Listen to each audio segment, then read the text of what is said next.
It took about a little over 4 hours. I thought it would take about 3.5. Hit some traffic on Saturday.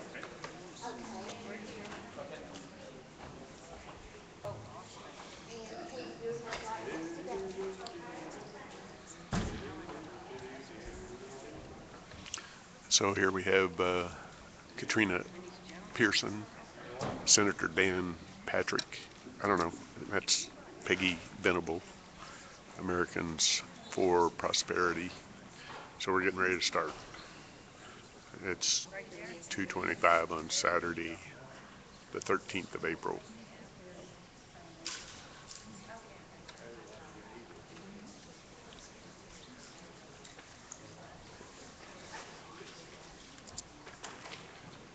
Thank you. No, it seems like last week. Okay, we're ready to start. Thank you so much, everybody, for coming out today. My name is Joanne Fleming. I'm the Executive Director, Volunteer Executive Director for Grassroots America. I'm also the Chairman of the Tea Party Caucus Advisory Committee to the Tea Party Caucus of the Legislature.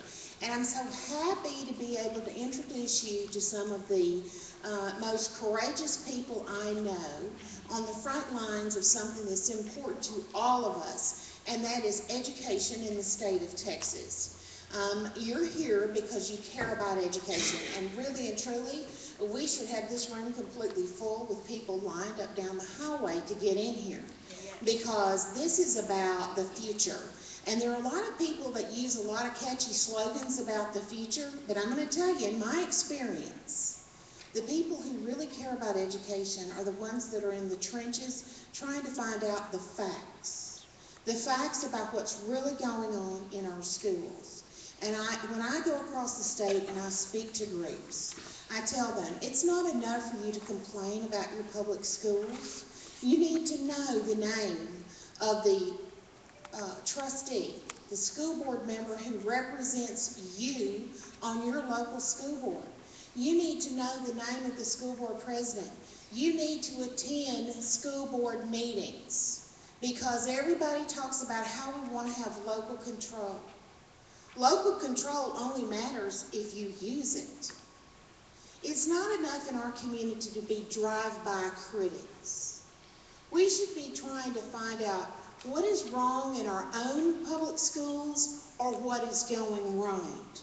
Because we actually do have some examples of some things that are going on that are very right in certain public schools.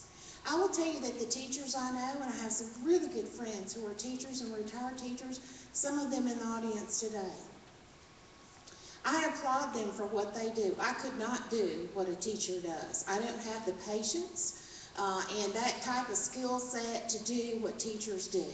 And with the amount of administrative bureaucracy that teachers have to deal with, plus the cultural issues they have to deal with, it is a very difficult job. And sometimes teachers feel like they are left alone because they don't believe that they have the kind of support from their administration, and they don't have the kind of support that respects them as professionals and respects them to support them when they talk about discipline issues in their classrooms. So I'm so glad that you're here today. I hope that you will consider coming again to another Grassroots America meeting.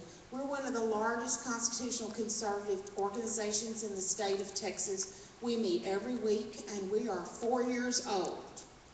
And we are still doing everything we can at the local, at the state, and at the federal level to hold elected officials accountable for what they do with our tax dollars and what they produce with it. So with that having been said, I want to introduce you very quickly to some people that I admire very, very much. And we have first, down here, we will start in a few minutes after I introduce them.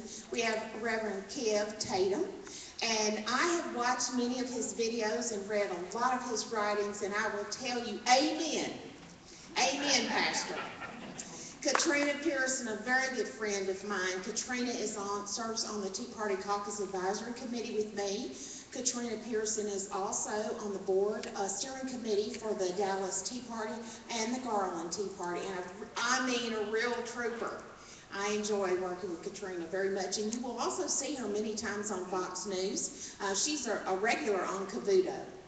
Then we've got Peggy Venable. Peggy has been for quite some time the Executive Director for Americans for Prosperity of Texas, and Peggy does an outstanding job of getting the facts out about what's going on in our public schools. Then we have my good friend, Senator Dan Patrick.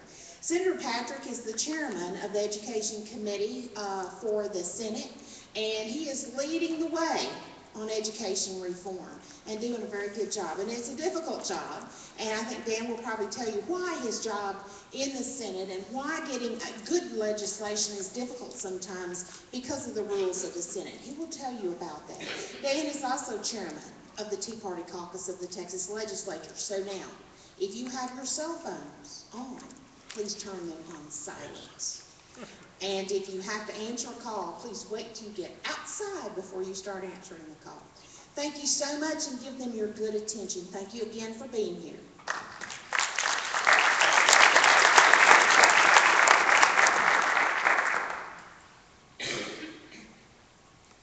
Good afternoon. Good afternoon. Thank you all so much for allowing me an opportunity to be here.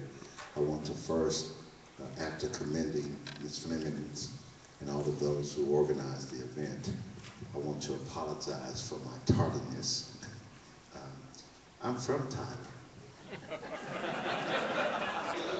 You should know how to get here.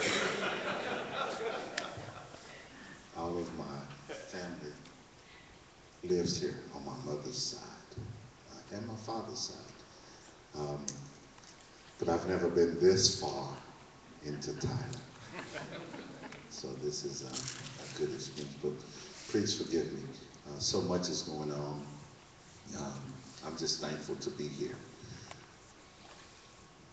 We're at a critical junction in our state and our country. And I'm afraid that the rhetoric that we're hearing from our leadership is not very healthy when it comes to the educating of our children. I'm very disappointed that many of the leaders in the state of Texas who look like me and tend to think like me on other issues have completely abdicated their responsibilities to the constituency in which they serve, especially the children within our public schools. It took me about 15 years to figure it out. I'm a little slower. I'm a former football player, so you have to forgive me. My process slowed down quite a bit with those hits, but I still think for myself. But it took me a while to figure out what was preventing our leadership in our community, who tells us that they are concerned about us. Why is it that they would embrace everything except for the very thing that could liberate our community? The longer I was frustrated with it, the more I analyzed it, the more I realized it had nothing to do about what was in the best interest of our children. It was always about what was best for their political future and survival. And those who unfortunately were investing and supporting them politically and professionally were not the ones who were looking out for the best interests of our children. 10 years ago, I was more of a firebrand in making that statement known.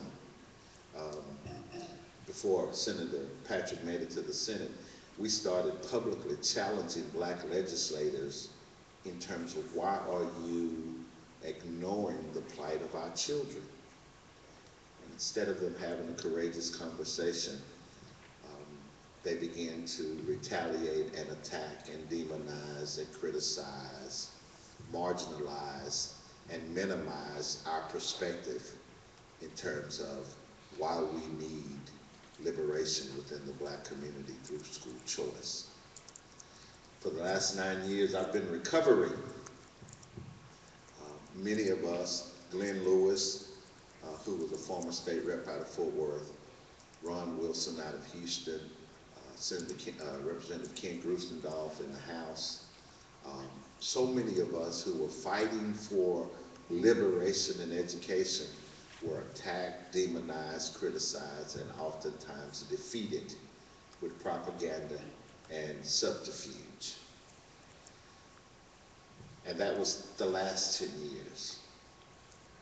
And the good Lord sent us a champion in the Senate who understood the plight, who understood the challenges, but had the courage to take on this issue that has caused so many casualties in this area.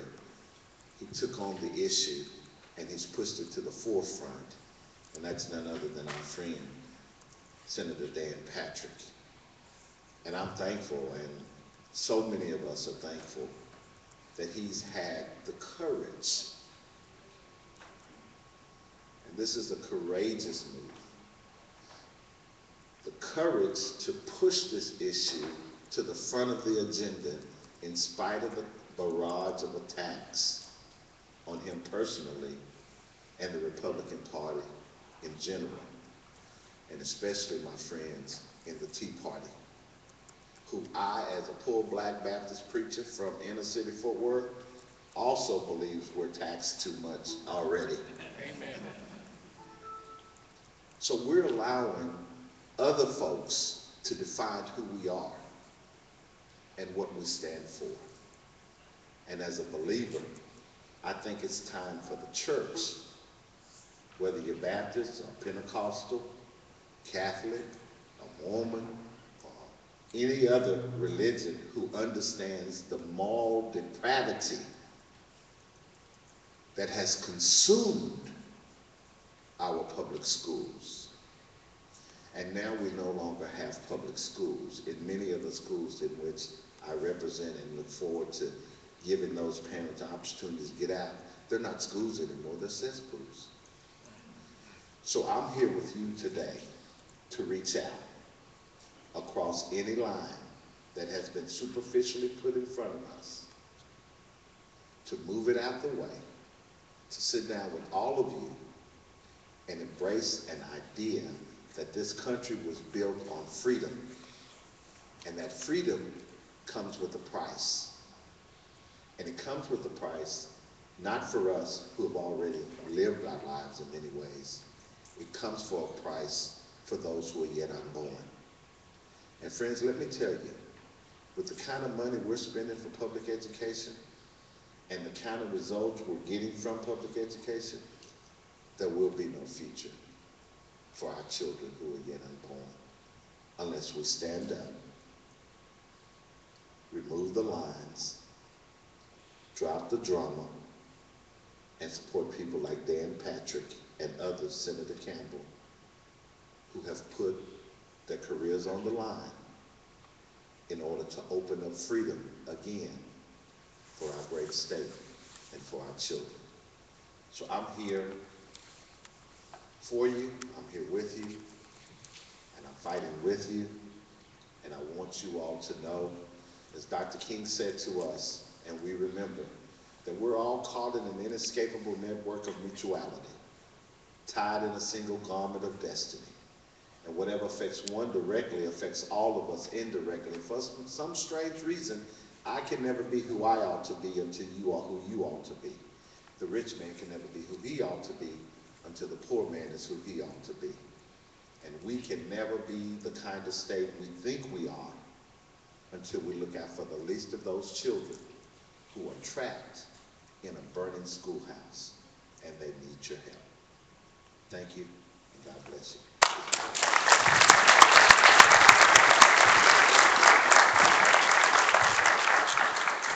Well, thank you for your fight and being in the trenches. I'm honored to be among the people at this table and those of you out in the audience who have been fighting for the last few years to free children and citizens and everyone else that seems to be under attack today. But I'll tell you a little bit about myself, and then I'll tell you why I'm involved. You know, my mother was 15 when she gave birth to me. And by today's standards, I probably wouldn't have even been born. So I believe that everybody deserves that fighting chance. Even though grew up in poverty, had some rough times, I've come to embrace all those hardships because it made me who I am today. And it's given me the opportunity to go back and identify those kids that I see a little bit of myself in and try to give them some of the hope and inspiration that I've achieved over my lifetime in making decisions moving forward, being where I was. So with regard to education in Texas, this is the last chance. If we are ever going to do anything about education in Texas, this is it. The demographics are changing drastically. Republicans will no longer be in charge of this state. It's a truth. I deal in harsh truths. That's why they have me on Fox News all the time. So we have to make decisions today on the kind of state that we're going to be handing over to those who are coming out of these schools. The children in our school system today are going to be the leaders of our future in Texas. So what's really frustrating, I'm glad we have some policy specialists over here, because there are a lot of myths out there that really make my blood boil. Whether it be from homeschoolers or people in private schools who really don't understand the issues. If your children are homeschooled, that's great. If your children are in private school, that's fantastic. We're not talking about any of that. We're talking about these children, these millions of children who are trapped, not even in a burning schoolhouse, but an entire system, an entire environment that is guaranteed to keep these children from learning anything, from doing anything productive. So the decision today that we're making in Texas isn't about rules and regulations on private schools, homeschoolers, and all that stuff, which just simply is not true. The decision today is, who are we going to leave in control of the people who will be running the state of Texas? It is that simple. This is about liberating children, yes. It's about educating children, yes. But more importantly, the future of our state is what's really at risk here. So we need to keep that in mind when we have this education debate. The people who are indoctrinating these children do not have your best interests in mind, do not have my best interests in mind, or even our kids who are private schooled or homeschooled. We have great people in our country that were wonderful innovators, millionaires, and billionaires now, like Bill Gates and Steve Jobs. They all came out of school before 1979. Who's out there now? Where are all these bright, brilliant Americans today? The Department of Education was established in 1979. That's a red flag, you guys. Something is desperately wrong with our country, and it starts in education. You could throw Mark Zuckerberg out there. He's the youngest billionaire in the country, but guess what? He went to private school. We have millions and millions of children today that we could free. We could free an entire generation of children if Senator Dan Patrick and those allies that he has in the Senate, and even in the House, which I was surprised, are successful. But unfortunately, we don't need the Black Democrats to get this done. We don't need not one of them. It's Republicans that need to get this done. Republicans have always been the party of freedom, have always been the party of liberty, have always been the party for entrepreneurship, success, business, education.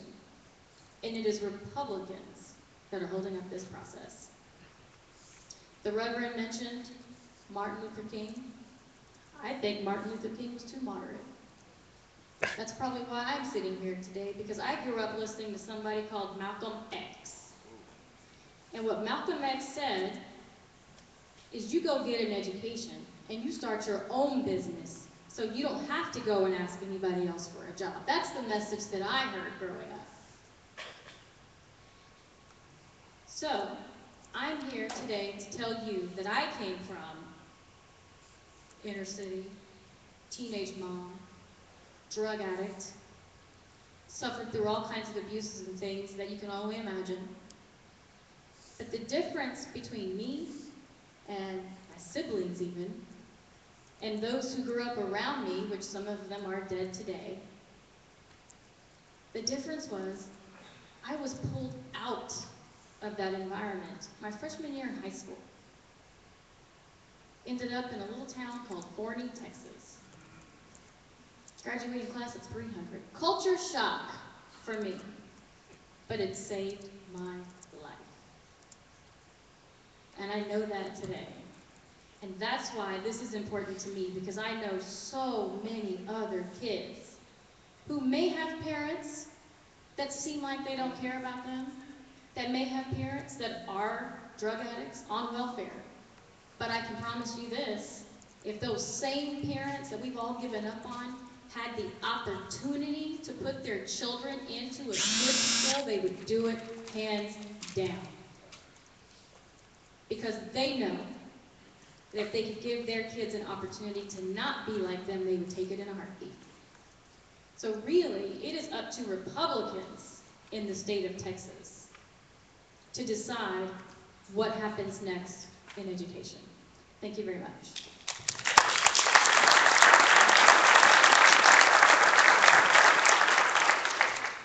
Hello, I'm Peggy Venable. I don't know if my mic working. Don't think it is now, maybe. It took it just a minute to catch hold. I do have a slide presentation. First, let me say I'm just so honored to be on stage with these folks. I'm so honored I'm going to kind of step aside as I show this slide presentation. Hope you've picked up some of our material in the back, and I think we start our slide presentation with a brief video.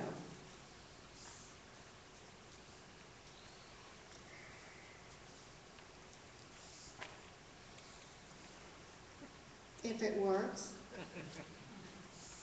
Lauren's there in the back of the room and came with me, so we'll try to make this work. Otherwise, if it doesn't, we will just slip right through this slide presentation, and we also have another video. We'll let this go.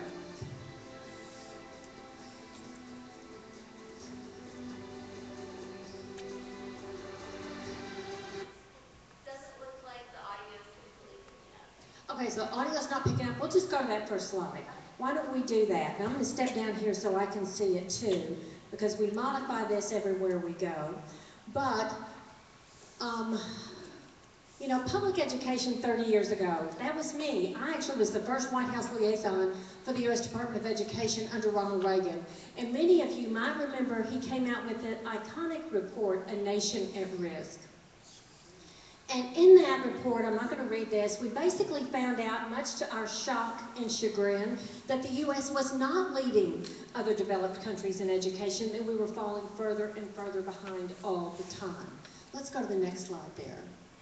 And, you know, here it is 30 years later, and our nation is still at risk. You know, test scores are not improving. We're continuing to spend more and more money, but we're not really getting any better. Let's go on.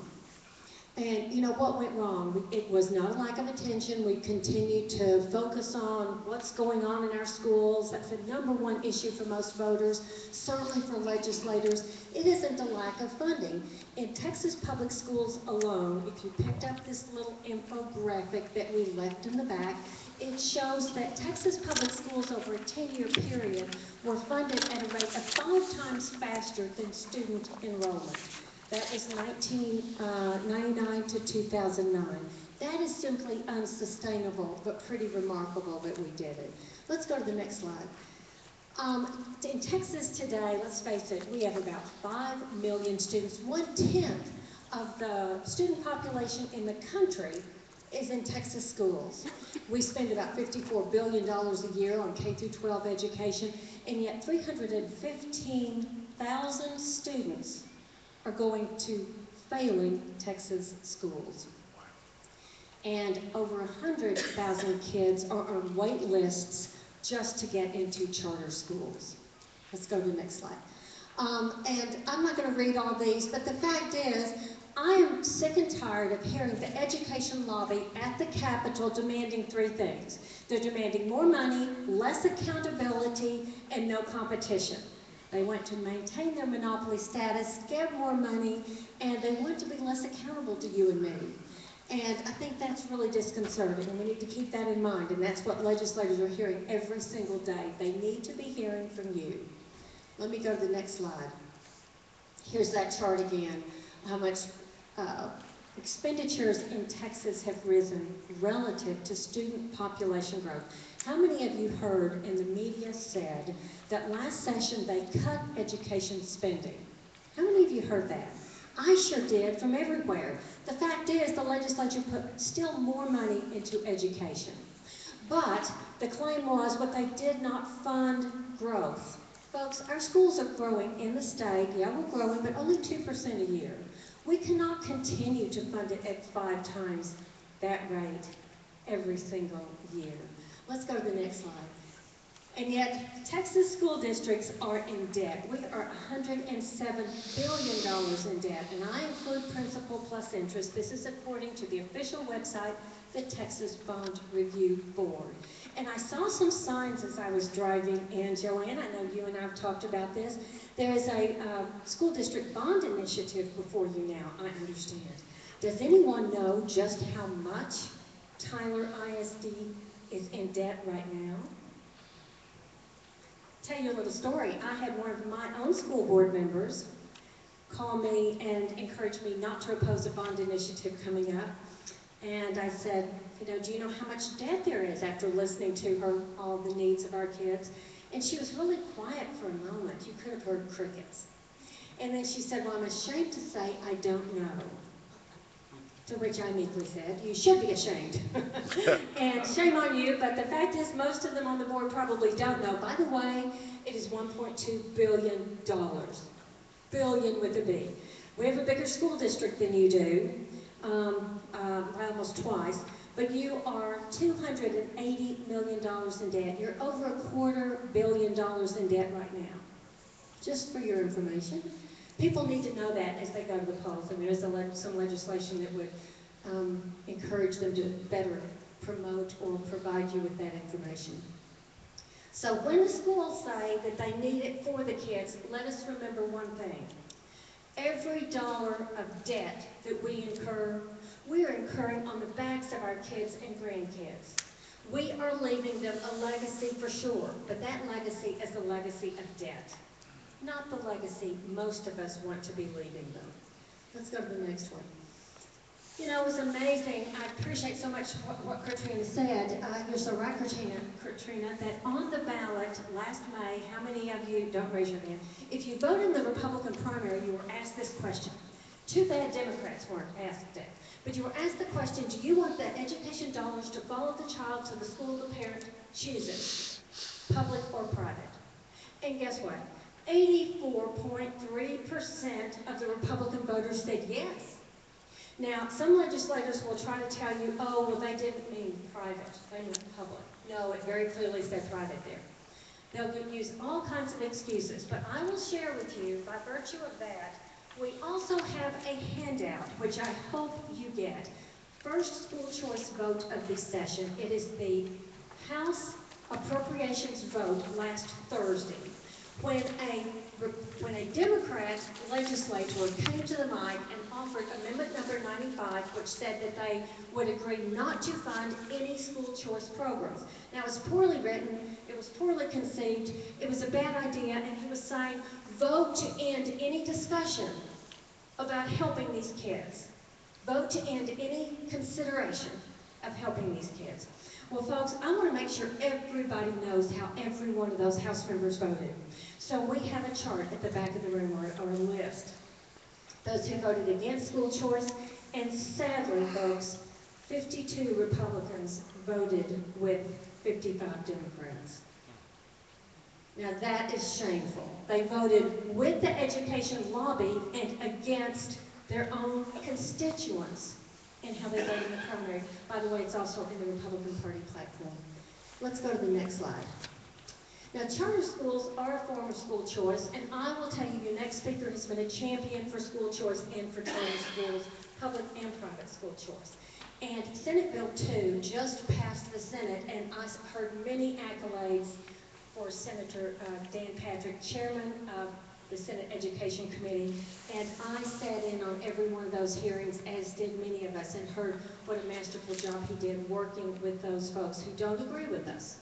But he was able to get that voted out, not just out of his committee, but out of the Senate.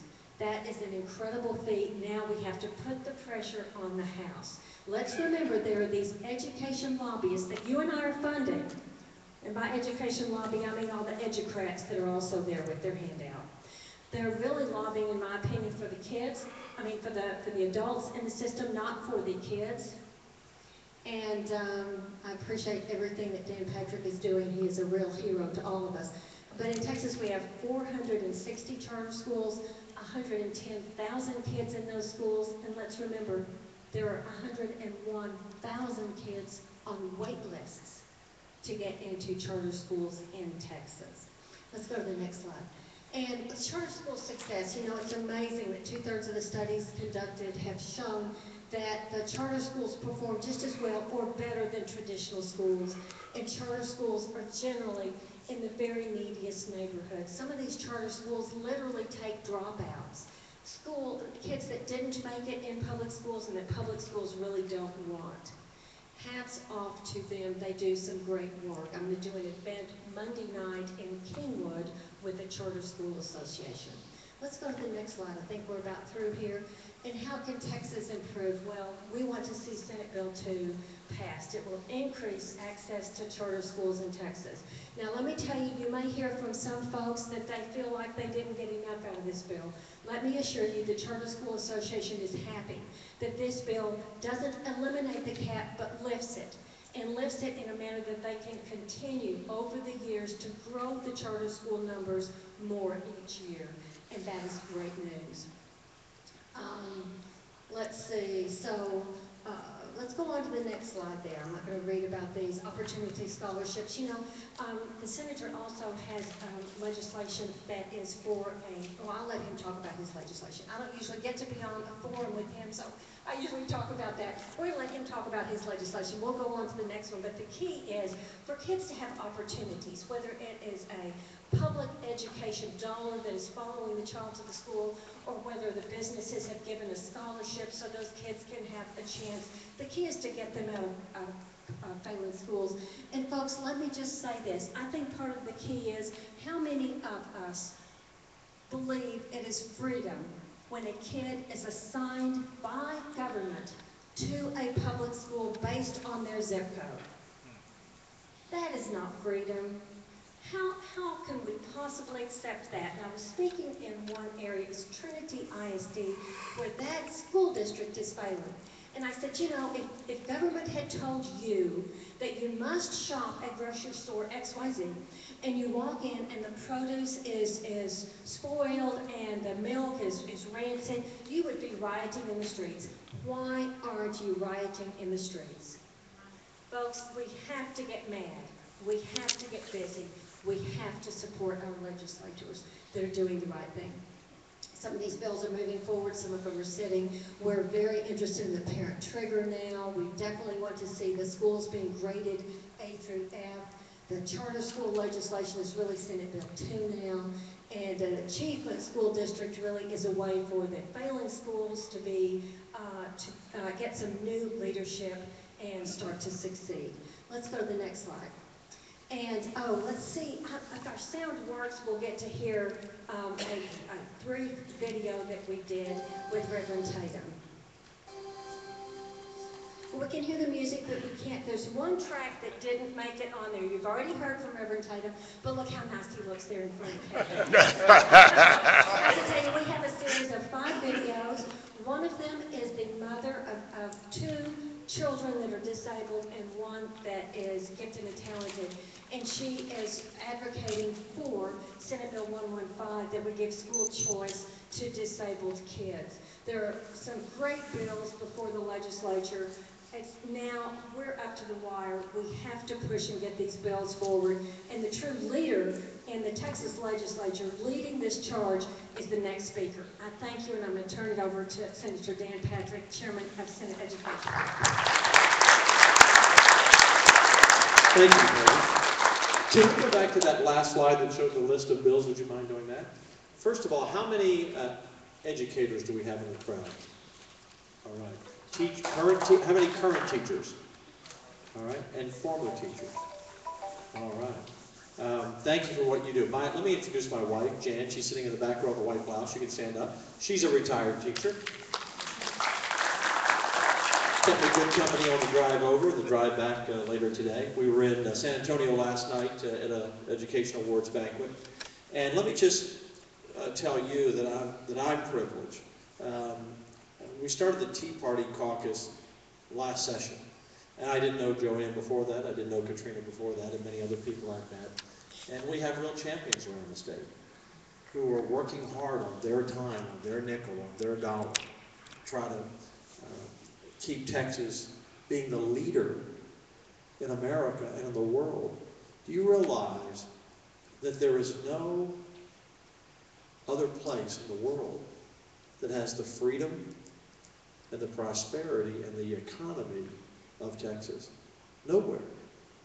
I mean, if we fail in Texas, America fails. I mean, who are we going to count on? California? New York? Illinois? I mean, if you look at the big states, Florida is doing fairly well. But if you look at the big states, we're it. We're absolutely it.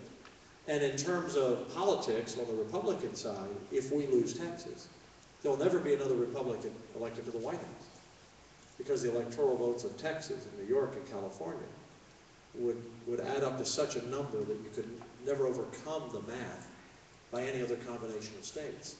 That's why Democrats have put a target on Texas. They have the White House forever if they take Texas. So what does that mean to me as a Republican, as a conservative? And I always tell folks, I'm a Christian first, a conservative second, a Republican third. And if the Republican Party ever loses its way from representing God and conservative principles, then I guess I'll become an independent. We have to stand strong. So Republicans have to get it right. And so Katrina was right. It's on our watch. We have the governor, the lieutenant governor, the Speaker of the House, the Comptroller, the Land Commissioner, the Agricultural Commissioner. We have 95 to 45 or 55 members in the House, and we have 19 out of 31 senators that are Republican. There are no excuses. Now, we have some rules that Joanne mentioned early that sometimes make our job difficult in the Senate, but we proved this week in the charter bill that has not always been supported by Democrats, that it can be done. We passed the charter bill, even I was surprised, 30-1. And it actually was one Republican who was the no vote. It was just a personal preference on his point of view, but 30-1. We got every Democrat to support the charter bill. And Peggy's right, we didn't get everything we wanted. That's part of the negotiation process. But the two key parts of the bill, or three parts of the bill, really, number one, we want to close down our bad charters. We have about 500 campuses in the state that are public charters, they're public schools. About 50 have been left over from the late 90s, are failing. We need to close those down, and there's no teeth in the law now to do so. This bill will give the commissioner teeth to close those down. And by closing down 50 bad ones, you open up 50 slots for great ones. And then our bill will increase the number of charters over 6 years by we'll increase it from 215 to 305, so 90 more. But here's the key. Once you're a successful charter, you are allowed to replicate without further approval. So if you have a charter school, and it's what I call an A or B school, exemplary or recognized, then you can continue to replicate. And that's really where most of our growth has come, because we're at the cap right now within a couple of schools. So if we can bring in 50 great charters from out of state or grow them in state, and each one is successful in the next couple of years, then they could multiply by 5 or 10 themselves. So that 50 turns into 500. Secondly, in our bill, we're allowing public schools to designate campuses as a charter campus. We have over 1,000 school districts in the state of Texas. That would be if each district just designated one campus. as a charter. Now, why would you do that? Because under the charter rules, you get a little bit more flexibility. You want to come to school a little earlier, you want to stay a little bit later, you want to go on a Saturday class. You have some flexibility that traditional public schools don't have. That's why charters were designed, so there's not one model that fits all. So we could see in the next 6 years 1,000 traditional public school district charters, plus several hundred new charters from having quality charters come in. So it's really important. I want to give you some, and you saw some of the numbers from Peggy. I want to give you these numbers again to put in perspective how big we are in Texas and why this is so important. First, we have 5 million students in traditional public schools in Texas. 5 million. That's more students in school than many countries have people. That's more students in school than the bottom 20 states in America have in total in school. We have to get it right. Now, what's the next group after 5 million? You always hear this talk from anyone who's opposed to choice. Well, you know, you're going to undermine the public school system. You're going to take money from public schools. You're going to destroy the public school system. Well, that's hogwash. Because you know what the next category is after 5 million? 300,000 homeschool. The next category is 250,000 private school. And the next category that we get down to a charter school is 150,000.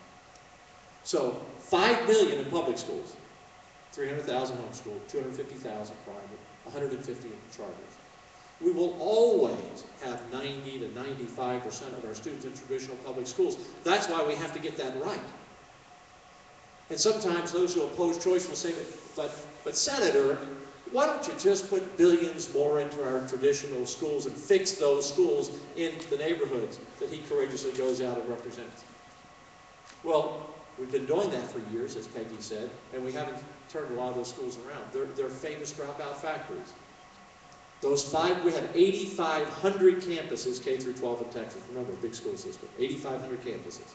And 500 of those are failing. We call them failures. The state of Texas says this school is a failure, but yet you must send your child there. Can you imagine that? Can you imagine that? I'm forced to send my child to a school you tell me is a failure? And so we were having a debate the other day in the Senate about this issue, and I said, look, I'm all for turning those schools around. We have to turn those schools around. But it will take several years. And while we're turning it around, if we're successful, we haven't been in the past, because we haven't had the reforms to do so, if we do that, how about the kid who's there today? What's he supposed to do? Wait 3, 4, 5 years for that school to turn around? He'll already be out of school, or he'll drop out of school. So it's kind of like if you had a problem with a plane. Yeah, we've got to, when we get back to the hangar, we've got to get it fixed. But we're flying it right now. So those passengers who are the students, we've got to help them right now. So when we look at this session coming up, and I've been on education, this is my 4th session, and I was elected in 2006. So my first session was in 2007. I represent West Harris County, a little bit of Houston, but basically anyone familiar with that area, Katy and Tomball and Spring in that area. And I was assigned education, so this is my 4th session on education. I've been vice chair the last 2 years. So I asked for this job, and my wife said to me, Jan said, why do you want to do that? Everyone's going to hate you at the end of session. Everyone's going to be mad, because you can't possibly make the teachers happy, and the superintendents happy, and the school board members happy, the unions happy, the PTA happy, the parents happy. You can't possibly win. She's probably right, and we do take a lot of arrows, but it's okay. Somebody's got to do the heavy lifting. Somebody has to do the job, and I'm old enough now that I don't have this long, I didn't get into politics until I was in my 50s, I don't have this political career out there in front of me. I'm not making decisions today, so I wonder how this will help me get elected to something higher later. If this is where God has placed me to do this job, if we get the job done and it would cost me an election, that's okay. We have to get the job done. And the pastor named off several people who have been leaders in school choice, Democrats and Republicans. Everyone he named lost their election. Because you have a target on your back and they come after you. That's okay. It's okay. So, very quickly, because I want to open up the Q&A. So what are we doing? Can you go to that slide with our bills again? If you don't mind. We're going to pull up. We have a whole package of bills, and there's been a lot of talk about vouchers. I've taken a lot of hits over that, and I've been quiet about it. I haven't said anything about it. Not that it's misdirection, but if we passed our business tax credit bill that we passed out of committee, we shocked people. You know, that as Peggy said, last week the House voted not to fund any public school choice. So everyone thought Dan will not move forward with his package of legislation. Why would he try to pass bills when the House has already said, we're not going to do it? Well, I have my job to do. They can do their job. So we passed our bill out 5-0.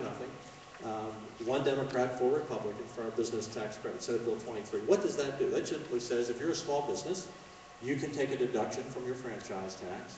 The cap on it is $100 million, and those dollars would go to poor students in failing schools to give them a chance. Now, $100 million is a lot of money, but do you know what it represents of the school budget? 0.25%. We spend of state dollars, not counting your local property tax dollars, about $36 billion in our budget. So $100 million would help maybe 10,000 students. Remember, 5 million in public schools. We're trying to help 10,000. And somehow that's going to destroy public schools. So we passed it out. Now it's going to be very difficult because in the Senate we have this rule called the 21 vote rule. We have 31 members. You only need 16, a simple majority to pass a bill. But if you all were senators, take 31 of you over here. If you all were senators, I need 21 of you to bring a bill to the floor. Well, guess what? There are only 19 Republicans. We don't always have them, 100%. So I always have to get 2 Democrats. Every senator has to get 2. Every Republican has to get 2 Democrats on every bill. Makes it a little hard. But we're making progress. And that's how we got the charter bill out, 30-1. Now, all of these bills, I've either authored or I'm the joint author, because I can't handle the entire load myself, so I'll ask another senator to carry a bill. I've asked Democrats to carry bills as well. And where are we moving? Well, first of all, the Achievement School District. What does that mean? An Achievement School District, we call it a dropout recovery district. If a school is a failure, then we can go in there with a commissioner and take that school over, turn it over to a charter or another public school district. So that's the Achievement School District. Very important. Up where the pastor is. Most of our failures, those 500 campuses, are in El Paso, San Antonio, Dallas, Houston. In fact, it's one of the reasons, by the way, we have a tough time moving legislation, because inner city Democrats oppose it, for the most part, and superintendents in rural Texas who say, this doesn't impact us. Why do we want to do this? Well, and I'm in rural Texas now. And my answer to that is, it's for the future of the state of Texas. And it's the moral thing to do. Today, we have about 250,000 every year to graduate from high school. That's about the size of the graduating class. Today, 20% drop out, and 20% graduate with what we call the minimum degree that doesn't qualify them for college or career. It's not much worth the paper it's written on as a pastor. So that's 40% of every student old enough to graduate either doesn't graduate from high school or graduates not prepared for a gosh darn thing. And what happens when you don't have a high school diploma or you're not qualified to do anything? You're more likely to be a social government program. You're more likely to go to jail. Nearly 80% of all people in prison can't read at the 4th grade reading level. You're more likely to be poor because 43% of all children born in poverty die in poverty because they don't have an education. Katrina told you her story. Difference maker. Someone gave her a scholarship to go to a school in another area, helped her escape. As we had such great testimony, the pastor brought great people down to testify last week in our committee. All minority parents from the inner city. Heartbreaking stories. One pastor who has his own school said, these kids can learn. By the way, our charter schools prove it. These kids can, it's not about the kids not being able to learn. It's about being in an environment where they have the freedom to learn. It's about getting the parents involved, having the quality teachers. That's the name of the game. And I love one of our last witnesses that came down. I forget his name, but he said, I'm almost offended that I'm here to testify because why do I have to come to Austin to get permission to send my child to the school that I want to send them to? Think about it. We already have school choice. If you're rich enough, you can send your child to any school you want to go to. And you don't have to be rich. I mean, mom and dad, a lot of people sacrifice. They're not rich. But they pay that tuition and send their child to private school. Or, in the bigger cities, you just move to a better school district. People don't sit on the freeway outside Dallas and Houston and drive an hour in traffic because they like sitting in traffic. It's because that's what they sacrifice to do so their children can go to a better school, and sometimes it's further and further out. But if you're a poor single mom like Katrina was, whatever issues you may have, but even if you're standing up and flying right, and you're getting on the bus every day to take that job to wherever you're going to support your children, you can't move to the suburbs, and you don't have money. So what does she do? So why does that woman, or that grandmother, or that guardian not have the same opportunity as someone else, black, white, or brown, who can move to the suburbs or send their child to private school? And what does it do? Again, 5 million kids in public schools, there only be a few thousand. In our private schools, 250,000. Let me tell you what it does. It creates competition. Because the public school doesn't want that student to leave, because when that student leaves, guess what? So does the money. In fact, I was going to pass a bill to show you how crazy this is this session that says no one in Texas is allowed to send their child to a private school. I don't care how rich you are, you can't do it. Of course, that wouldn't get one vote because people would say, wait a minute, you can't stop people from doing that. Well, you're stopping people in the inner city from doing it. And look at the drag it's going to be on the future of Texas. We cannot be a prosperous, strong economic engine to lead America if almost half of all students who are 18 today don't have an education. This isn't time for evolution. This is time for revolution in our school. Condoleezza Rice at a conference I went to in D.C., she did the first report on how our poor education is going to impact our military. So how's that work? I'll tell you how it works. 75% of students who go to join the military can't pass the academic test. We hear all about this. We have all this technology. We don't need as many soldiers. Well, someone has to run the technology. I mean, this is a crisis. And all of you in this room, there are a few of you older than me, most of you younger. God's been good to us. We've had a great life. I'm going to get out of here all right, no complaints. I'm blessed, got 2 great children, a great grandson. My daughter's a nurse, my son's a judge. What more can I want? But I'm worried about my 3-year-old grandson. What kind of Texas America is he going to have? If half the people don't have an education. So, wrap up here. These are the bills and where they're moving. Graduating, this is really, grading schools 8 through F, this is really important. Florida did it, and gosh, it got parents involved. Right now, if I asked you what our grading system is in Texas, do you know? It's unacceptable, acceptable, exemplary, and recognized. What does unacceptable mean? Are you a D+ or a total failure? What does acceptable mean? Are you a C- or almost recognized? You come home, your child or grandchild has a report card. You know how they're doing. If you get a report card on your school, and your school's an F, my school's an F, my kid's going to an F school? I thought it's just unacceptable. Important. Charter schools we've talked about. Credit by exam is just an issue so that students can keep moving forward, so that those who want to progress can continue to progress quickly. Home rule that's really turned into our campus charter, so schools can. I had a design to let entire districts be charters. That was probably too big of a leap. So we're letting them just do campuses. Intra-district. This is very important. This allows a student to go to any public school they want, in any district. Any district. So why should you? You're paying taxes. And I thought about that. I was up in West Texas talking to a bunch of superintendents. They were telling me they have 700 students who go to different schools. I'm thinking, that's a long drive. They said, yeah, but parents want to do it. Because in small districts, rural districts, they often don't have courses in every subject that kids want. They might not have pre-calculus, or they might not have a great teacher to teach it. So they drive. So we want to do that everywhere. Online education, that is the future. We have to watch it. I'm not going to talk about C-scope today, but we're trying to tackle that bear. We passed a bill to put that under the control of the State Board of Education. The C-scope is out of hand. Really out of hand. In fact, I'd like to just close it down, but I don't have the votes yet, but I might before session's over, but we're going to put them under permanent. First time ever we've taken lesson plans, treat them as textbooks for the SBOE to be over. But online education is the future. Fewer textbooks, more online, and you know why it's important? Here's one of the reasons why it's important. Jan and I were driving through some very small areas today. You know, only 1 out of every 3 math teachers in Texas has a math degree. Only 1 out of every 3 science teachers has a science degree. So you got a lot of people teaching out of discipline, and you want the best teachers. So if you're in a small rural area or an inner city area where they can't get the best teacher, why not have the best? The best math teacher in Texas might be here in Tyler.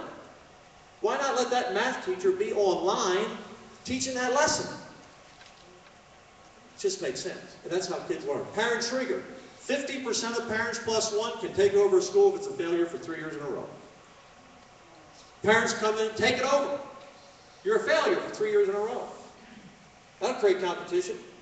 Now, they can't take it over like run it. They turn it over to a charter or another public school district.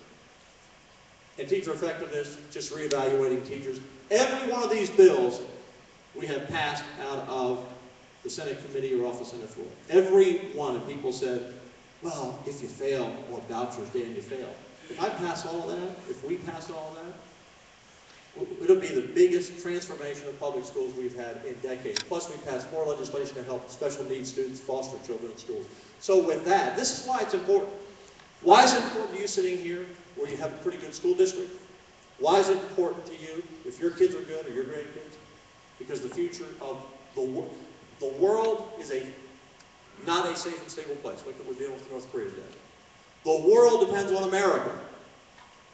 They may not like us in France or other countries or be jealous of us, but when they dial 911, they get in trouble. Who do they want? The U.S. Marines, the U.S. Navy, the U.S. Air Force, the Army, and the American taxpayer to bail their butt out. The world must have a strong America. And America cannot be strong unless, who's strong? Texas. And Texas can't be strong unless we have the best education in America. With that, I'll close and we'll take questions.